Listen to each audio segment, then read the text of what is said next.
Just speak. Yeah, I was at Narconon, and I was a student there for 5 months, and then I was hired on and worked there for 6 months. And I supported and wrote for their blog, and I gave speeches as a guest speaker, and I supported Narconon 100% in all their program until the final 3 or 4 weeks when they put me up into a higher position in an office where I started noticing that most of it was untrue, and they wanted me to go along and keep their 70% stat up. When I started looking at the documents for the relapses and the students, I started seeing the proof that it was a lie. And then I started seeing documents that that proved that Narconon is not influenced by Scientology. It is Scientology. In fact, Brad Melanchuk, when I was still living at Narconon, bought a Dianetics video from this store right here through his Visa card, brought it into our bedroom, set up a monitor to start introducing me and a friend into Scientology, watching a Dianetics video on auditing.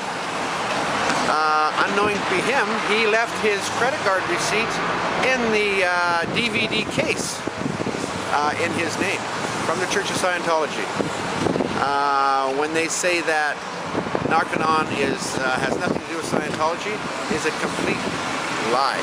When I finished my program, I was given a whole library, over $700 worth of books, all L. Ron Hubbard's books on Scientology, and I was being groomed to be a Scientologist, make money for them.